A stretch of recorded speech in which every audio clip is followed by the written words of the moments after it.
বাহ, ফার্স্ট ট্রিপেই খুব স্নিগ্ধ একটা মেয়ে, একেবারে মন ভালো করে দেওয়ার মতো সুন্দরী। আমি তো মনে হয় ফার্স্ট বলেই ছক্কা মেরে দিলাম।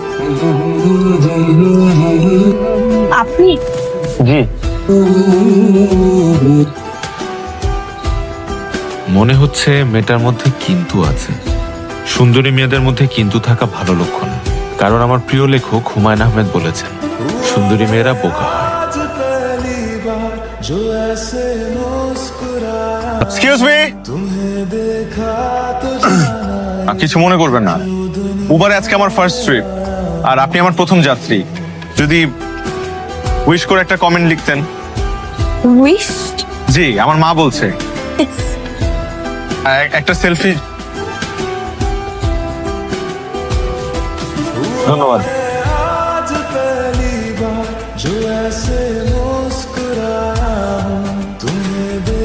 আপনি এখনো এখানে বসে আছেন?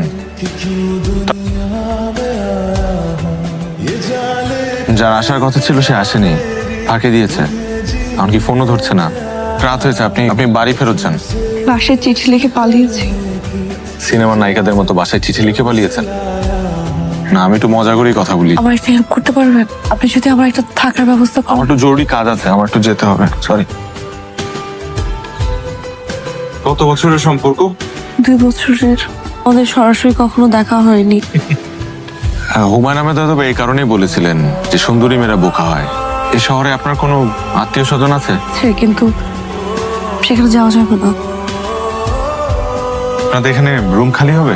আছে, একটা রুম লাগবে। রুম খালি আছে, দেওয়া যাবে না। ওমা, কেন? আমাদের এখানে আসলে অসামাজিক কার্যকলাপ করা যায় না। যে কার্যকলাপ মানে? অসামাজিক কার্যকলাপ বুঝলেন না? আপনাকে দেখে কিন্তু ঠিকই সব বোঝা যাইতেছে।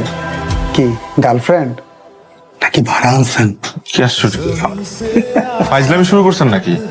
আপনার নজর খারাপ, নজর ঠিক করেন। তাহলে পুলিশ ডাকি, পুলিশ এসে ঠিক করুক আমার নজর খারাপ নাকি আপনার চরিত্র।